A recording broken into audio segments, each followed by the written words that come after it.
न खाणारे सुद्धा खातील अशी चमचमीत झणझणीत सोयाबीन वडी आज आपण बनवणार आहोत. चला तर आपण रेसिपीला सुरुवात करूया. या ठिकाणी पातेल्यामध्ये पाणी उकळत ठेवलेलं आहे. यात आपण 100 ग्रॅम सोयाबीन वडी घालणार आहोत आणि ही आपल्याला 7 ते 8 मिनटं उकळू द्यायची आहे. या ठिकाणी मी 2 मीडियम साईजचे टोमॅटो घेतलेले आहेत. हे आपण मायक्रोवेव्हमध्ये उकडून घेणार आहोत. त्यानंतर त्याची प्युरी करून घेणार आहोत. तर आपण यात पाणी घालूया. टोमॅटो बुडतील एवढं पाणी साधारणतः घालायचं आहे.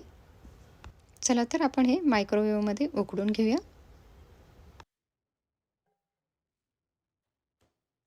तर या ठिकाणी पोटॅटो बॉईलचं एक ऑप्शन असतं आणि व्हेजिटेबलचं एक ऑप्शन असतं. तुम्ही दोघांपैकी कोणतंही चूज करू शकता. या ठिकाणी मी टोमॅटो प्युरी बनवून घेतलेली आहे. या ठिकाणी 7-8 मिनटं झालेले आहेत. ही जी प्रोसेस आपण करत आहोत, जे लोक म्हणतात की सोयाबीनचा वास येतो त्यांच्यासाठी आपण ही प्रोसेस करत आहोत. आपण आता यातलं सगळं पाणी काढून टाकणार आहोत आणि हे नॉर्मल जे पाणी असतं त्याने स्वच्छ धुवून घेणार आहोत आणि छानपैकी पिळून काढणार आहोत. तर ही जी प्रोसेस आहे, काही जणांचं म्हणणं असतं की सोयाबीनचा वास येतो खाताना, त्यांच्यासाठी आपण ही ट्रिक वापरत आहोत. तर बराच वेळ आपण पाण्याखाली धुवून घेतलेले आहेत आणि आपण आता याचं पाणी असं पिळून निथरून काढणार आहोत. या ठिकाणी पॅन तापलेला आहे. यात आपण आता 3 मोठे चमचे तेल घालूया.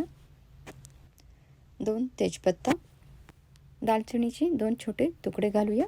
यात आपण एक मोठी इलायची घालणार आहोत. तुमच्याकडे ही नसेल तर तुम्ही रेग्युलर एक वेलदोडा घातला तरी चालेल.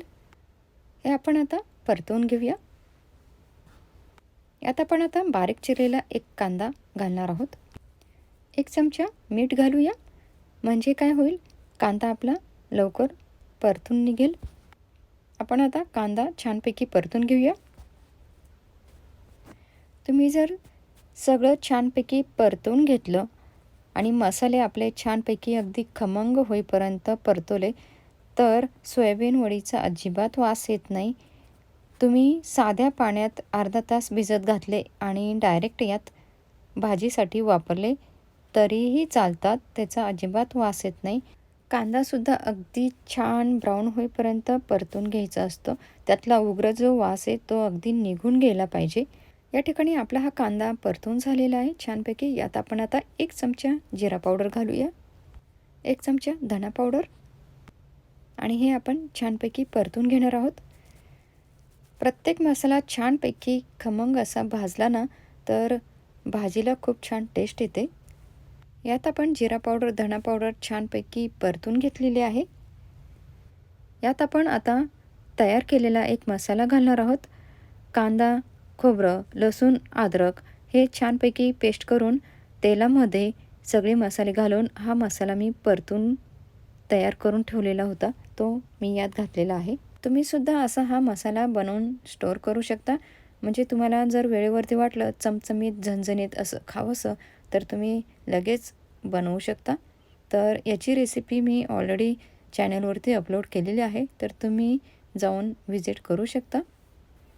या ठिकाणी आपलं हे छान परतून झालेलं आहे. यात आपण आता 1 चमचा लाल तिखट घालणार आहोत. तुम्ही तुमच्या आवडीनुसार तिखट कमी जास्त करू शकता आणि हे परत आपण परतून घेऊया छानपैकी. यात आपण आता अर्धा चमचा हळद घालूया आणि हे आपण परत हलवून घेऊया. खमंग मसाले भाजलेत, त्यातनं तेल सुटलेलं आहे, छान छान परतून झालेलं आहे. यात आपण आता ही टोमॅटो प्युरी घालूया. आपण आता ही टोमॅटो प्युरी छानपैकी परतून घेणार आहोत.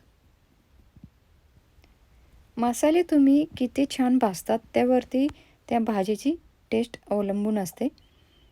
आणि या ठिकाणी बराच वेळ आपण ही टोमॅटो प्युरी हलवत होतो, परतवत होतो. त्यानंतर आता तुम्ही या ठिकाणी बघू शकता त्यातनं हे तेल जे आहे ते बाहेर आलेलं आहे. छानपैकी तेल सुटलेलं आहे ह्या मसाल्याला, दिसते तुम्हाला. तर या ठिकाणी आपला हा जो मसाला आहे छानपैकी परतून झालेला आहे. मी तुम्हाला पुन्हा दाखवते. या ठिकाणी हे तेल दिसते तुम्हाला सुटलेलं. तर असं हे मसाले परतवायचे आहेत छान अगदी. यात आपण आता सोयाबीन वडी घालूया. यातलं सगळं पाणी पिळून काढलेलं आहे. हे आपण आता छानपैकी मिक्स करून परतून घेणार आहोत. हे आपण छानपैकी मिक्स करून परतवून घेतलेलं आहे. यात आपण आता बारीक चिरलेली कोथिंबीर घालूया, अर्धा कप. यात आपण 1.5 ते 2 ग्लास गरम केलेलं पाणी घालणार आहोत. या ठिकाणी थंड पाण्याचा वापर करायचा नाही. आपण इतके छान गरम गरम मसाले छानपैकी भाजलेत, वडी त्यात भाजले आणि त्यात अगदी थंड पाणी तुम्ही घालाल तर तुमच्या भाजीची सगळी टेस्ट जाते.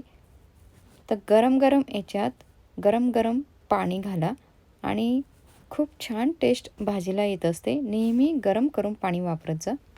तर माझी ही टिप तुम्ही नक्की लक्षात ठेवा आणि करून बघा तसं. यावरती आपण आता 10 ते 15 मिनटासाठी झाकण ठेवणार आहोत. हे सोयाबीन ऑलरेडी आपण उकळून घेतलेले आहेत 7-8 मिनटासाठी.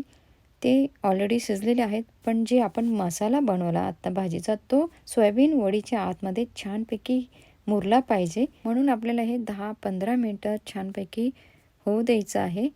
म्हणजे आपल्या भाजीला टेस्ट छान येईल आणि सोयाबीन वडीचा वाससुद्धा येणार नाही. 10 ते 15 मिनटं झालेली आहेत. आपण आता झाकण काढूया. वाव, काय छान वास सुटलेला आहे. या ठिकाणी तुम्ही बघू शकता सगळा मसाला जो आहे तो छानपैकी सोयाबीन वडीच्या आतमध्ये मुरलेला आहे. कलरही त्याचा चेंज झालेला आहे. अगदी सुंदर अशी ही चमचमीत झणझणीत आपली भाजी सोयाबीनची तयार झालेली आहे. अगदी एक नंबर झालेली आहे. या ठिकाणी ही आपण सोयाबीनची भाजी रबरबीत बनवलेली आहे. तुम्हाला जर पातळ बनवायची असेल तर तुम्ही पाण्याचं प्रमाण वाढवू शकता या ठिकाणी. आणि तुम्हाला जर सुकी बनवायची असेल तर तुम्ही सुकीही बनवू शकता कमी पाणी घालून. आणि तुम्ही ही भाजी नानसोबत, चपातीसोबत, भातासोबत आणि भाकरीसोबतसुद्धा खाऊ शकता. तर तुम्ही ही भाजी नक्की बनवून बघा. नेहमीप्रमाणे प्रेमाने बनवा, प्रेमाने सगळ्यांना खाऊ घाला. माझी ही रेसिपी तुमच्या मित्रमैत्रिणींना नक्की शेअर करा. भेटूया पुन्हा अशाच नवीन रेसिपीसोबत. तोपर्यंत आनंदात राहा, निरोगी राहा. धन्यवाद.